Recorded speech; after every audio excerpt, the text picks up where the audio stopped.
तेजस्विनावधीतमस्तु मा विद्विषावहि। ओम शांति शांति शांति। सच्चिदानंद रूपाय विश्वोत्पत्तिहेतवे तापत्र विनाशाय श्रीकृष्णाय नमः। नारायणं नमस्कृत्य नरं चैव नरोत्तमं देवीं सरस्वतीं व्यासं ततो जयमुदीरयेत्। अखण्डमण्डलाकारं व्याप्तं येन चराचरं पदपदं दर्शितं येन तस्मै श्रीगुरुवे नमः। अज्ञानतिमिरान्धस्य ज्ञानाञ्जनशलाकया चक्षुरुन्मीलितं येन तस्मै श्रीगुरुवे नमः। गुरुर्ब्रह्मा गुरुर्विष्णु गुरुर्देवो महेश्वरः गुरुर्साक्षात् परं ब्रह्म तस्मै श्रीगुरुवे नमः। त्वमेव माता च पिता त्वमेव बन्धुः च सखा त्वमेव विद्या द्रविणं त्वमेव सर्वं मम देव देव। गजाननं भूतगणाधिसेवितं कपितजम्बो फलचारुभक्षणम् उमासुतं शम्भुकविनाशकारकं नमामि गणेशरतारकं। अनंत श्री विभूषित स्नामी 1008 से पंचायत महाविवाद अखाड़ा के वरिष्ठ स्वर्गीय ब्रह्मेश्वर महामंडलेश्वर एवं उत्तर प्रदेश समाज के अध्यक्ष श्री शक्तिदेव भगवान के चरणों में कोटि कोटि नमन वंदन अर्चन। यहाँ के प्रतिष्ठाता देव, यहाँ के पीठाधीश्वर स्वामी भास्करानंद महाराज के चरणों में कोटि कोटि नमन वंदन। सभागार में उपस्थित पंडित जी, भक्तजन, मातृशक्ति शरीर के अंदर प्राण जो विराजमान उस आत्म से परमात्मा को नमस्कार। गीता की तीसरा अध्याय का 36वें श्लोक से 36वें से है ना आगे, हाँ 31वें श्लोक से हम आगे पढ़ते हैं। जे मे मतं इदं नित्यम् अनुतिष्ठन्ति मानवो श्रद्धावन्तो अनुशूयन्तो मुच्यन्ते तेऽपि कर्मणि। जे तु एतद् अभ्यसूयन्तो नानुतिष्ठन्ति धीमहि सर्वज्ञानविमूढान्तां विद्धि नष्टान् चेतसः। सदृशं चेष्टते सस्ता प्रकृते ज्ञानवानमपि प्रकृतिं शान्ति भूतानि निग्रह किं करिष्यति। इन्द्रियार्थी प्राज्ञति सर्वव्यवस्थितौ तयो न वशम् आगच्छेतौ आस्य परिपन्थिनौ। श्रेयान् स्वधर्मो विगुणः परधर्मः अनुष्ठितः स्वधर्मे निधनं श्रेयः परधर्मो भवावहः।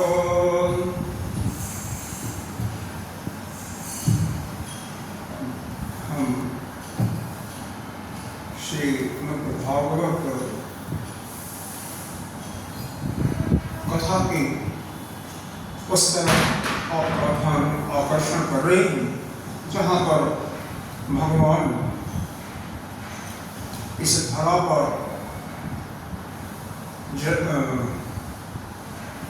देवी और वासुदेव के माध्यम से प्रकट हो रहे हैं।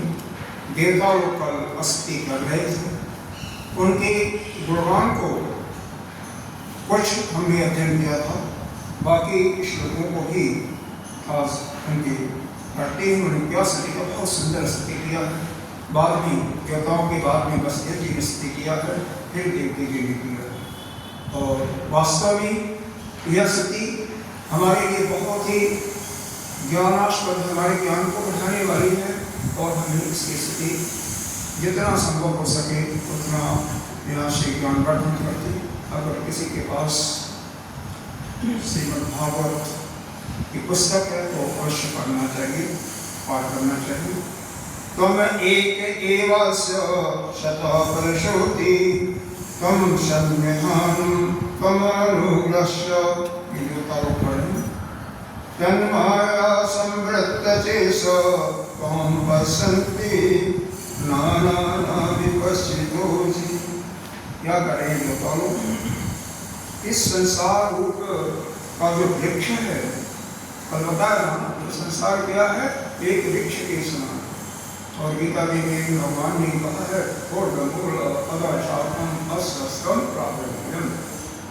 मतलब यह उल्टा जो अस्वस्थ का पीपर का वृक्ष है वैसा ही है, जिसका जड़ ऊपर है और शाखाएं नीचे। पीपर का वृक्ष क्यों कहा गया कि भगवान नारायण का वास है। अगर भगवान नारायण का कथा करनी है तो पीपर के वृक्ष के नीचे बहुत ही लाभप्रद है।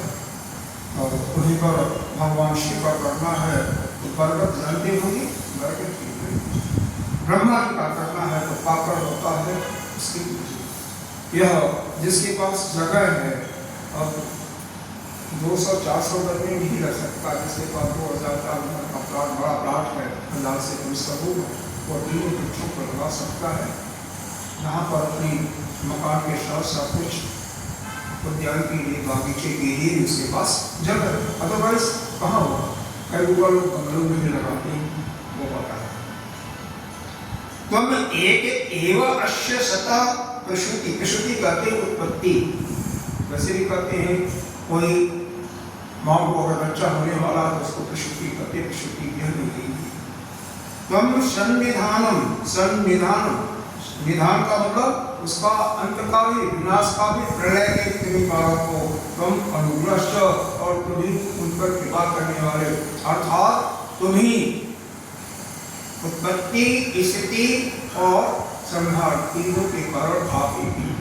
पुराणों में कहा गया ठीक है कि हम ब्रह्मा को सृष्टिकर्ता मानते हैं, विश्व को पालन करने वाले, और शिव को क्या मानते हैं, प्रलय करने वाले, नाश करने वाले। लेकिन वास्तव में सत्ता तो एक ही है, अलग नहीं है, वही विभिन्न रूपों में दिखाई देती है। इसीलिए आप देखेंगे नारायण ही हर समय ध्यान करते हैं, शिव जी भी अपना ध्यान करते हैं। किसका ध्यान कर रहे हैं, उसकी तन्माया संवृत्त चेतस्त्वं, तुम्हारी ही माया, हमारे चित्त को आपकी माया ही ढक रही है, यानी हमारा चित्त आपकी माया से ढका हुआ है। पश्यन्ति नाना न विपश्चितो देव, तत्वज्ञानी पुरुष ही जो विपश्चित होते हैं वही जो है आपके वास्तविक स्वरूप को देख सकते हैं, वही उसका गुणगान भी कर सकते हैं। विभर स्वरूपाण बोध आत्मा, आप क्या हो, ज्ञान स्वरूप आत्मा। आत्मा क्या मतलब, घट घट में हर एक रूप में आत्मा के रूप में विराजमान है, विराजमान होकर के सबको शक्ति देने वाले हो। क्षेमाय लोकस्य चराचरस्य सत्तोपन्नानि सुखावहानि सताम भद्राणि मुहुखलानाम, आप ही ज्ञान स्वरूप आत्मा है। चराचर जगत के कल्याण के लिए ही अनेकों आप रूप धारण करते हैं। कभी वामन रूप धारण किया, कभी मत्स्य रूप धारण किया, कभी कच्छप रूप धारण किया, कभी नाना प्रकार के, कभी परशुराम, कभी राम, कभी इसके लिए सभी के सुख के लिए ही ना, और दुष्टों का संहार करने के लिए। शताम भद्राणि मुहुखलानाम, खल कहते हैं दुष्ट को, तो दुष्टों से रक्षा करने के लिए और संतों का उद्धार करने के लिए। त्वम अम्बुज अक्ष अखिल सत्यधाम्नि शक्तिना यवेश तत्चेतसेति तदपादपोतेन महत्कृतेन कुर्वन्ति गोस्सपदं भवाभिराम। तुम अम्बुज, अम्बुज कहते हैं कमल को, तो अम्बुज अक्ष, अक्ष कहते हैं नेत्र को। हे प्रभु आपका जो नेत्र कैसा है? कमल के समान है। आपका नेत्र कैसा है? कमल के समान कोमल है और अनुग्रह यानी दया की दृष्टि से सभी संसार को, प्राणियों को देख रहा है। और क्या है?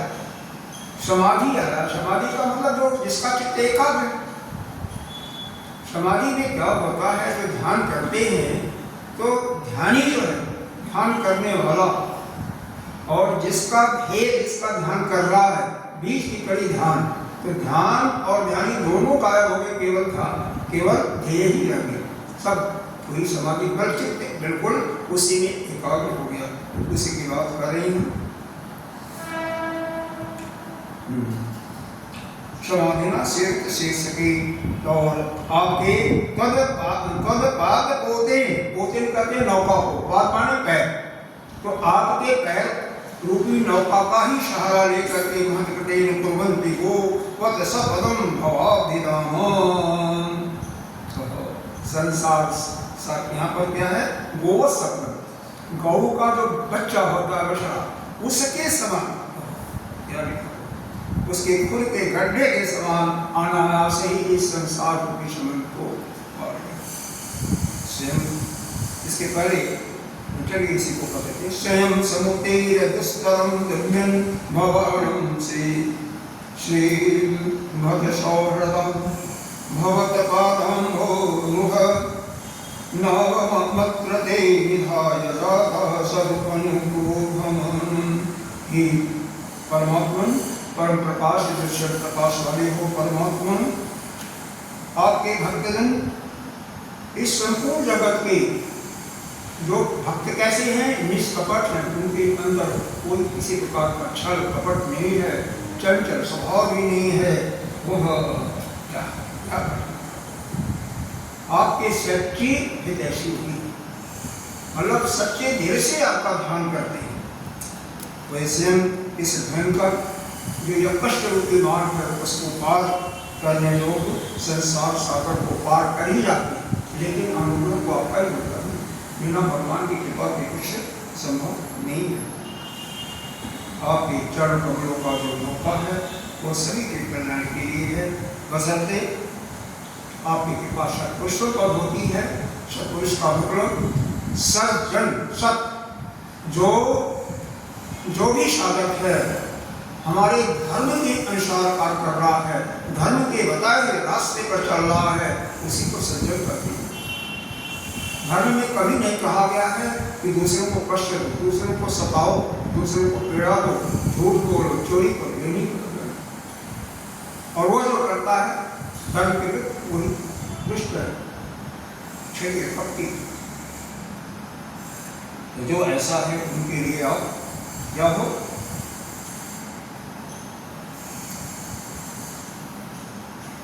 आप ही जो है अनुग्रह स्वरूप यानी दया वाहन, दया के खजाने आप हैं। इसके पहले यहाँ पर एक श्लोक में बताया गया था, हमारे शरीर के अंदर 5 प्राण हैं और 5 उपप्राण हैं। शायद इसके बारे में मैंने नहीं बताया, क्योंकि वास्तव में प्राण जब हमारा ठीक ठाक कार्य करते हैं तभी जाकर के हमारा यह शरीर ठीक ठाक रहता, स्वस्थ।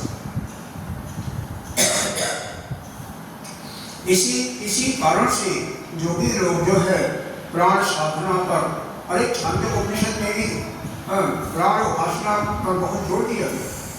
प्राण को ही शुक्रात्मा माना गया है, हिरण्यगर्भ की संज्ञा दी गई है।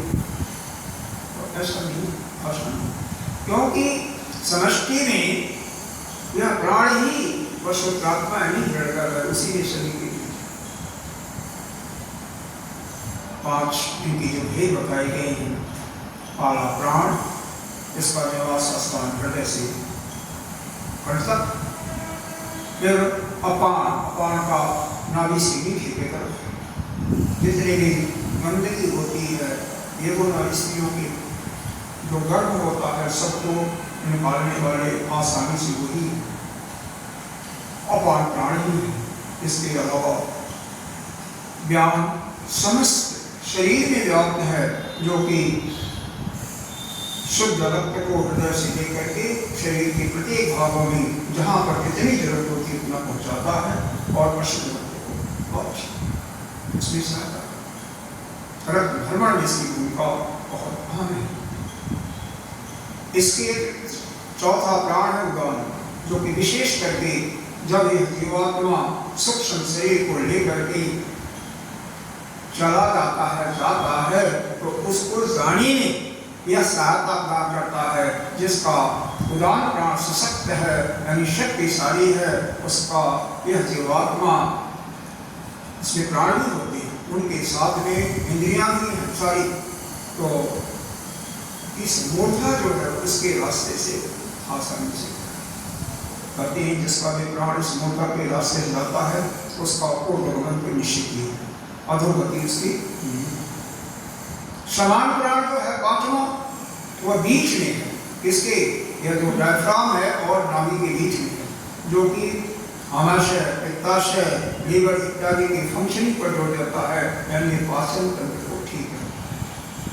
पांच प्राण में नाव, पूर्व, कीकल, देवदत्त और धनंजय आदि है। आगे चलिए। अब भगवान का उनके गुणगान की महिमा गाई गई है, जितना पढ़ो उतना कम है और जितना न पढ़ो उतना नहीं। तो इससे मन आपका कभी यहाँ से बाहर नहीं है। चलिए कुछ और पढ़ लेते हैं। सत्वं विशुद्धं श्रियते भवान् स्थितौ शरीरं स्ते उपायनं वपुः वीर क्रिया योग तपः समाधिभिः तो अवहरणं देन जन सकीनति। आप संसार की स्थिति ठीक ठाक रहे, इसी समस्त जितने भी देहधारी हैं उनके परम कल्याण के लिए आप क्या हो, सच्चिदानंदमय स्वरूप, सत चित और आनंद। क्या है सत्य का मतलब? है, जैसे आप हैं, इसमें कोई इसको झुकला नहीं सकता है, कुर्सी है सत्य। चित्त प्रकाशवान यानी ज्ञानमय है और आनंद आनंदमय है।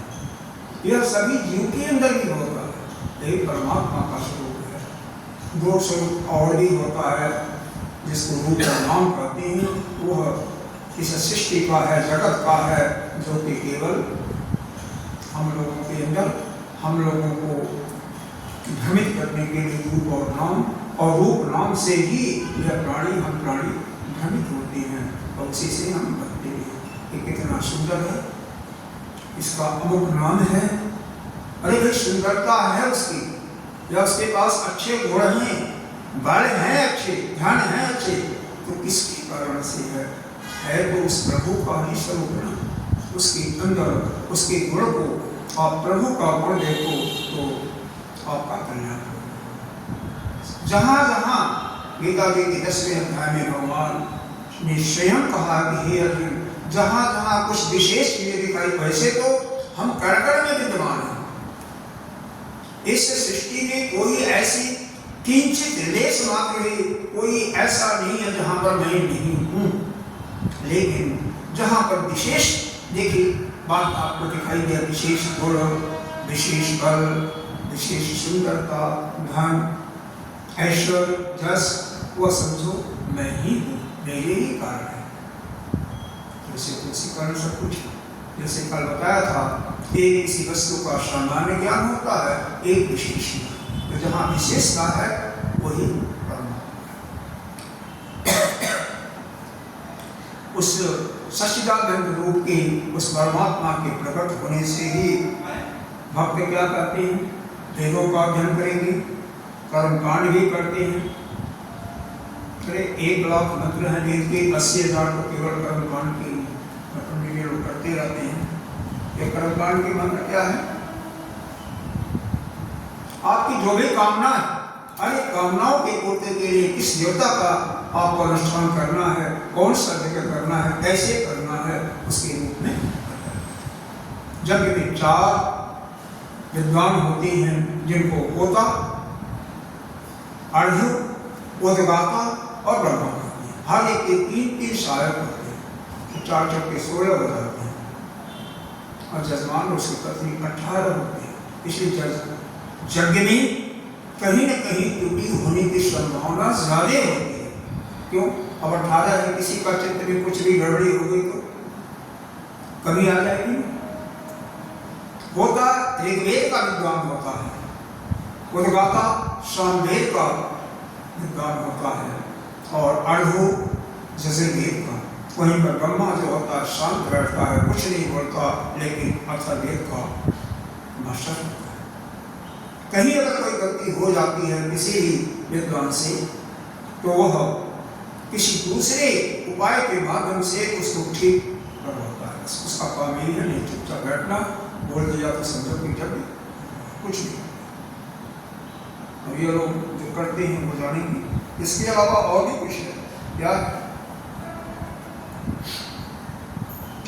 अष्टांग योग की जहाँ तक चर्चा की जाती है, यह पातंजलि योग दर्शन में ही नहीं आया है, हमारे वेदों में भी है।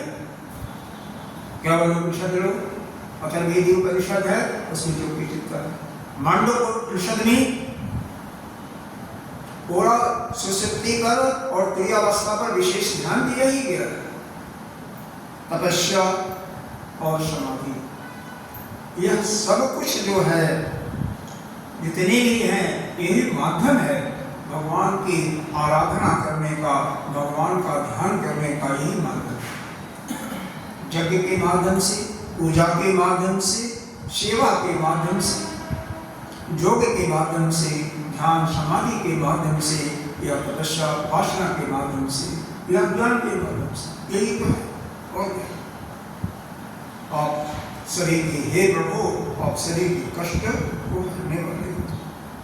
सत्वं चेद्यम भवेत विज्ञानम अज्ञानविदाम अर्जुन गुण प्रकाशै अनुमीयते भवान् प्रकाशते यस्य च दीनो गुणः। आपका यह जो विशुद्ध सत्य में यह जो स्वरूप है, यदि यह नहीं होता तो अज्ञान जिसके कारण से हमारी भेद दृष्टि है वो कभी भी नष्ट नहीं। यानी आपका स्वरूप, आपका दर्शन मात्र ही इस हमारी भेद दृष्टि को नष्ट करेगा। जिसके अंतःकरण में यह बैठ जाता है कि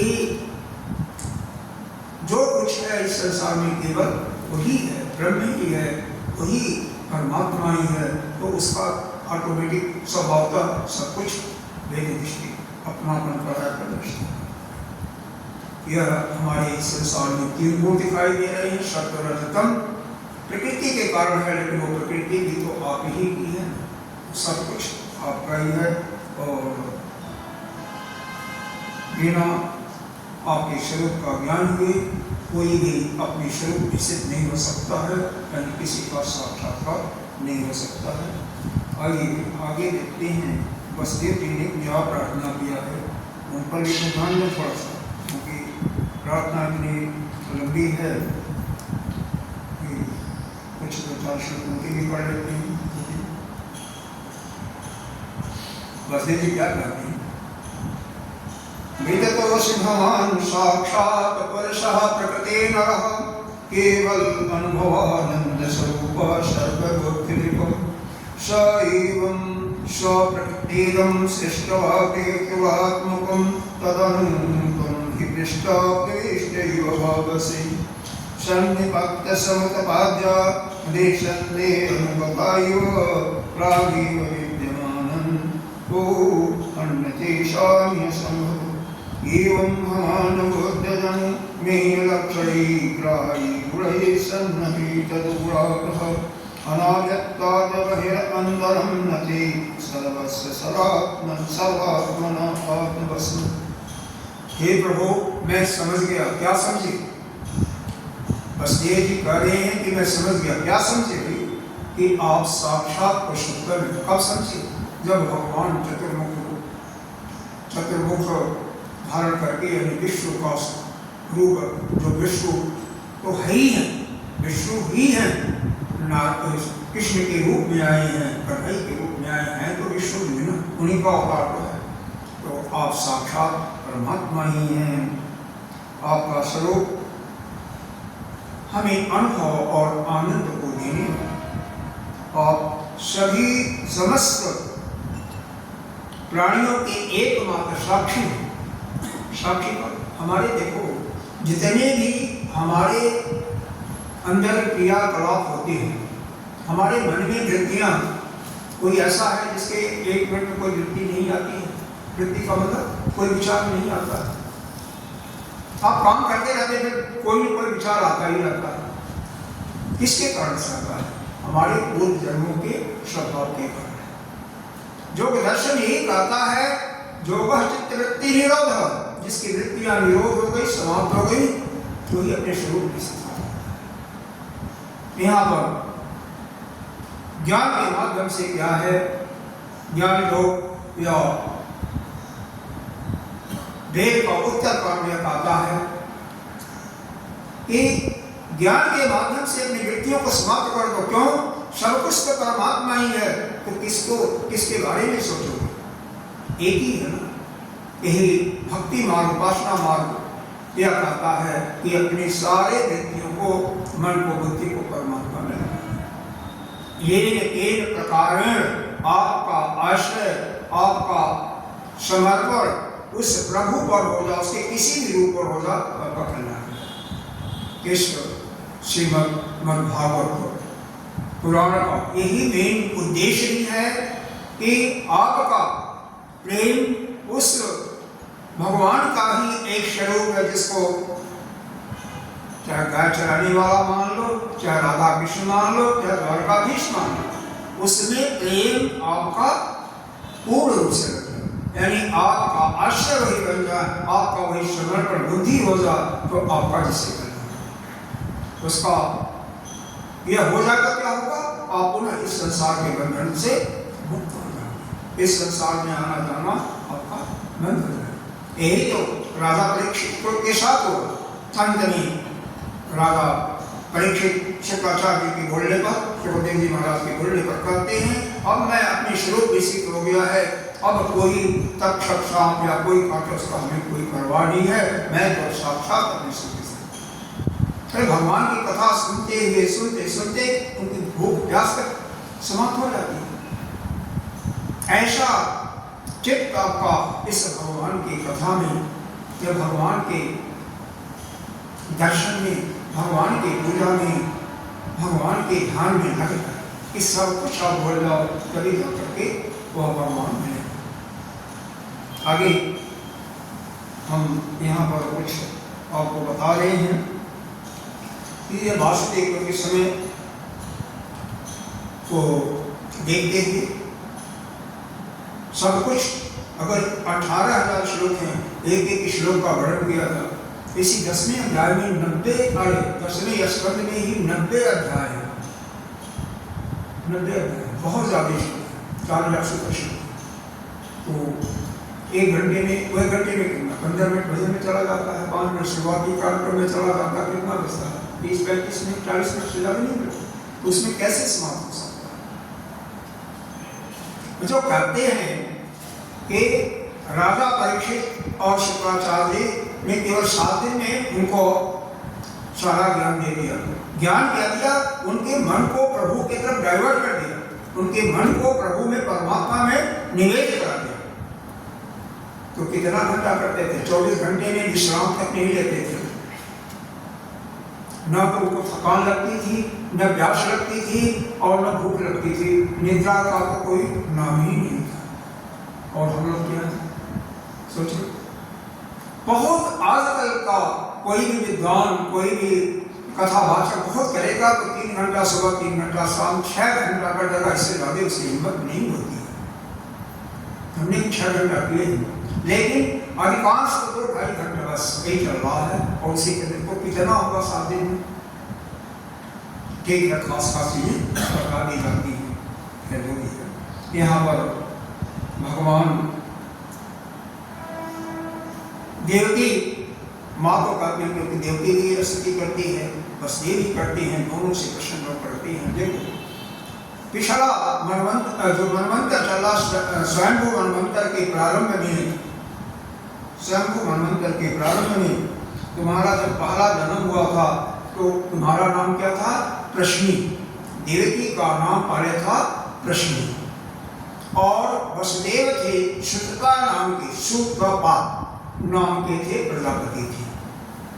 दोनों ने देवताओं के 12,000 वर्ष तक तपस्या की, जबकि देवता का एक दिन इस मृत्यु लोक के जो हम लोगों का 1 वर्ष के बराबर होता है। अब सोचो, और कैसे पत्ता खा करके, कोई मतलब नहीं था कोई, उनका पत्ता केवल कहीं पर लिखा हुआ सूखे पत्ते ही खा लेते, कभी हवा पी करके रख जाते थे और कुछ नहीं।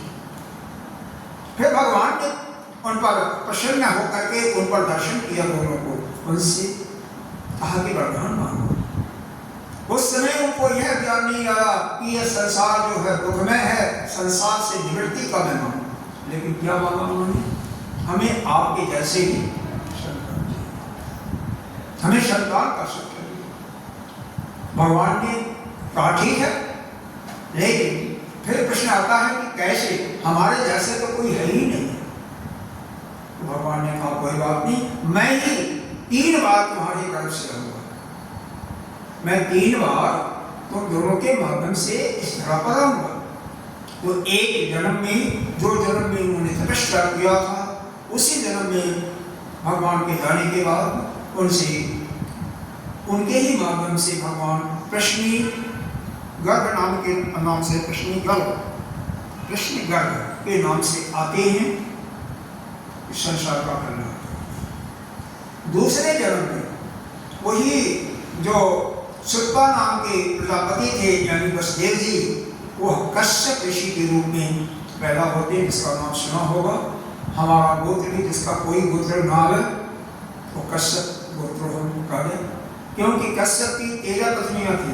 पूरा सृष्टि उन्हीं से पैदा हुई, उन्हीं से दानव पैदा हुए, उन्हीं से राक्षस पैदा हुए, उन्हीं से देवता पैदा हुए, उन्हीं से सांप भोजन भी पैदा हुए, उन्हीं से यह भगवान का जो वाहन है गरुड़ जी भी उन्हीं से पैदा हुए थे।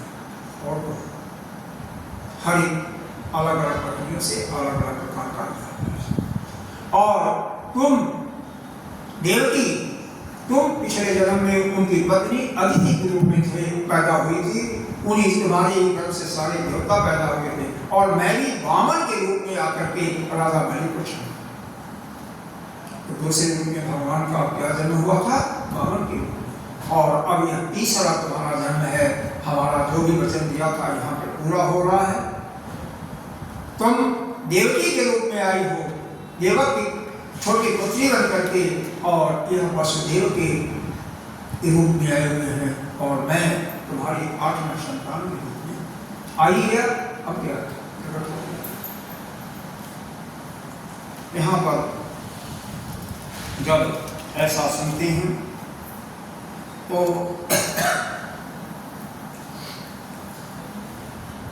कहते हैं तुम दोनों मेरे प्रति पुत्र का तो प्यार लेना, लेकिन हमेशा ब्रह्म भाव रखना। बाद में इसी जन्म में भगवान ने नारद जी का आह्वान किया था, और नारद जी के माध्यम से इनको ज्ञान देकर के दोनों को मुक्त करवा दिया, दोनों को मुक्त कर दिया। फिर दोबारा इनका जन्म नहीं हुआ। भगवान इन दोनों की प्रार्थना पर भगवान ने जोग माया का सहारा लेते हुए धीरे धीरे एक छोटा सा, जैसे शिशु बालक का जन्म होता है छोटे रूप में, 2.5 पौंड का 3 पौंड का, ऐसे ही उसी रूप में आ जाते हैं। और कहते हैं डरने की जरूरत नहीं है, अगर तुम्हें फिर भी डर लगता है तो मेरे को गोकुल, देखो आजकल अगर सड़क मार्ग से लाओ तो 30-35 किलोमीटर पड़ेगा, बहुत लंबा रास्ता है। और वैसे भी 12-13 किलोमीटर तो सीधे लाओ जमुना को पार करके तो भी इतना तो पड़ेगा, कम से कम 2-2.5 घंटे का रास्ता तो है ही है। भाई जमुना जी को भी पार करना है, भादों का महीना है, जमुना जी फान बांधे। जानते ही हो अंधेरी रात को किस प्रकार से रास्ता तो दिखाई देता नहीं थे। भगवान की ऐसी कृपा थी, वहां पर एक सूप दिखाई दिया, उसे सब भगवान की माया से सब कुछ प्रकट हो जाता है। उसी ने भगवान को अपने सिर पर रखते हैं, रखते रखते उनकी हथकड़ियां सब टूट जाती हैं, बस एक जो कि दोनों मुक्त हो जाते हैं और सारे दरवाजे खुल जाते हैं, सारे द्वारपाल सो जाते हैं। उनके जाने के बाद फिर दरवाजा बंद हो जाता है। अब उधर जब जमुना जी में प्रवेश करती हैं तो कालिंदी वही तो भगवान की पत्नी ही के रूप में थी, कहने लगी कि मैं तो जमराज की पुत्री हूँ, कहीं भगवान मेरे से द्वेष न करें। लेकिन जो कुछ हो, मैं तो बिना उनका चरण स्पर्श किए हुए मैं उनको जाने नहीं दूंगी। पानी एक बैग बढ़ता गया, यहाँ से यहाँ से यहाँ तक जब आ जाता है कि पानी मुंह में जाए, नासिका में जाए और उसके बाद मामला गड़बड़ होगा। गड़बड़ तो नहीं होता, भगवान है वहाँ पर। भगवान ने धीरे से अपने पैर का अंगूठा नीचे की तरफ कर दिया और उसका स्पर्श करते ही कालिंदी मां नीचे आ गई और पानी जो है उनके घुटने की। भगवान की माया कितनी विचित्र माया होती है। और वहां पर जाते हैं तो सीधे सब कुछ रास्ता फाटक नंद बाबा का जसोदा का फाटक के दरवाजे का खुला हुआ, सीधे महल के अंदर प्रवेश कर जाते हैं और वहां पर एक लड़की पैदा हुई थी, वो भी लोग माया ही। भगवान ने पहले बता दिया उनको उठा लेना। भगवान को वहां पर माता जसोदा के साथ में उनके कोख में सुला देते हैं और उस कन्या को उसी सूप में रख करके चले जाते हैं। अब जब उस कन्या को लेकर के आते हैं तो जब इधर मथुरा में आते हैं, सारे दरवाजे पुनः खुल जाते हैं और जैसे ही कन्या अंदर जेल में आती है, कन्या को लेकर के इनकी दोनों की हथकड़ी लग जाती है, सारे पहरेदार जग जाती हैं, वह कन्या रोने लगती है। उसकी खबर कंस राजा कंस को दी जाती है। कंस, अब यहाँ पर सुनिए क्या है, बहुत सुंदर शब्दों में सुखदेव जी ने जो वर्णन किया है कि उनके पास उनके जो पहरेदार थे कंस के पास जाकर के जब खबर देते हैं तो कैसे कंस उतावला हो जाता है। ते तो तोमरम उपभज्य देवक्या गर्भजनतता आचाक्षो भोजराजाय जग उदिग्न प्रतीक्षते। वो तो उसकी प्रतीक्षा कर रहा। सतलपात तोड़म उत्थाय कालो अयनगिति बेवलः श्रुतिग्रहम आगात तोड़ रसफलन मुक्त मूंगलः। जैसे ही सुना और पलंग से खड़ा हो जाता है और बड़ी शीघ्रता से और जो गर्भगृह था वहां पर झपटा। क्यों? इस बार तो मेरे काल का जन्म हुआ है, यह सोच करके खुश भी हो रहा था और यही कारण है उसके इस बात का भी नहीं ध्यान रखता। उसके ऊपर के बाल भी खड़े हुए, मुकुट भी गिरा हुआ है, रास्ते में कई जगह जैसे शराबी लड़ाते हुए आता है वैसे ही वह गिरते करते। क्योंकि जब कोई भी पुरुष हो, जब वह अपने आप से बाहर हो जाता है, घबरा जाता है, तो उसकी बुद्धि वहीं पर किसी भी तरीके से वहां पर घुसता है। और देवकी ने जैसे वह कंस आता है बड़े दुख और करुणा के साथ कहता है, कहकर बोला, हे मेरे भाई, कन्या यह तो कन्या उत्पन्न हुई है, यह तो तुम्हारी पुत्र बधू की। ऐसा ही इसलिए जाति पर शस्त्र नहीं उठाना चाहिए, इसकी हत्या करना बहुत बड़ा पाप है। लेकिन कंस किसी का निवेदन सुनने वाला तो था नहीं। वह कन्या को अपनी गोद में छिपा करके देवती तो चिल्ला रही है, उससे पीछे हटने की कोशिश कर रही है, लेकिन कंस एक बहुत जोर से उसको चाटा मारा। अपनी घर देवती को ऐसे ही लिखा हुआ, तां गृहीत्वा चरणयो जातमात्रं स्वसुसुतानं कपोषयक्षेवा पृष्ठे स्वर्धूर्मूलित सौहृदम्।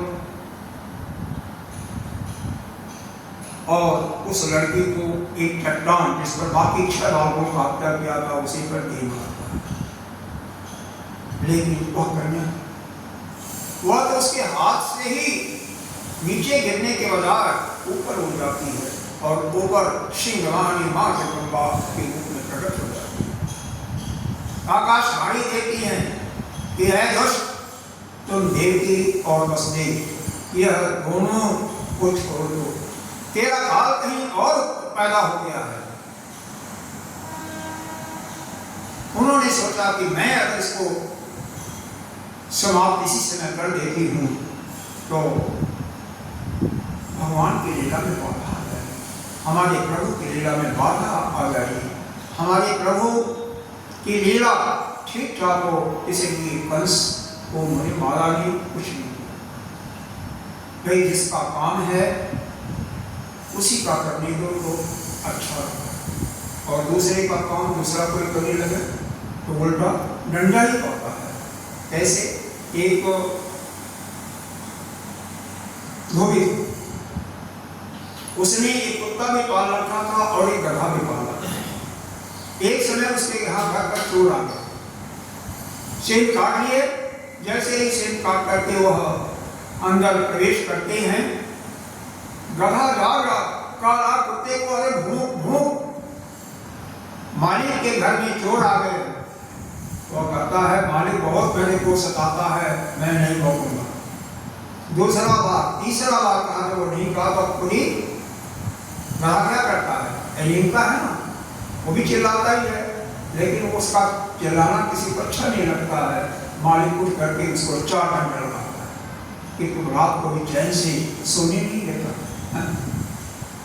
किसी पर किसी ने संत कहा जिसका जो कार्य है उसी को करने दो, उसके कार्य में आप दखलंदाजी मत करो। सभी उसको मालूम हो जाता है कि गधा से अपने अफसोस को क्या कर सकता है, मार तो दिया था, लेकिन बाद में उसको ध्यान आता है कि गधा तो मेरी सहायता की, जो कार्य कुत्ता को करना चाहिए था वो गधा ने किया। लेकिन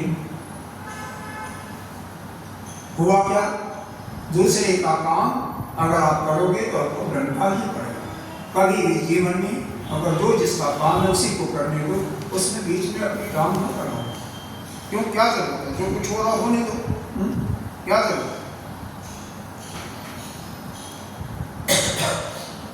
उस माँ जगदम्बानी ऐसा कह करके अंतर्धान हो जाती हैं और वही जगह जगह पूजी जाती हैं। हिंगलाज जो आजकल कहाँ पर है, अफगानिस्तान पाकिस्तान के बॉर्डर पर है। हमारे देश का पहले एक भाव होता था, आजकल नहीं, माँ वहाँ पर जाके विराजमान होती है। इधर दूसरी तरफ गोकुल में जब यहाँ तो दुख शोक का मामला होता है और वहाँ पर खुशियाँ मनाई जाती हैं। क्यों, यशोदा का चौथा बंदा और बालक हुआ था नंद के, इसका गाना जिसको भजन आता है स्वर प्यारी वो गा सकता है। नंद लाल हुए, जो गाना जानते हैं वो गाओ ना, हमें तो नहीं आता, हम गाना वाला नहीं गाते, सीधी बात है। कहोगे तो भजन वजन एक बात ले आए वो कह देंगे, लेकिन गाना तो वास्तव में हाँ बड़े पंडित जी से गाँव का, पंडित जी बहुत बड़े गाना के बहुत ही बड़े रसिक हैं। अब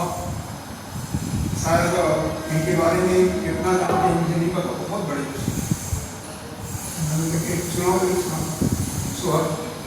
माता जी आप भी तो सुनाती होंगी, बच्चा होता होगा तो सुनाती होंगी, आइए ना, ये सब काम तो आप लोग का है।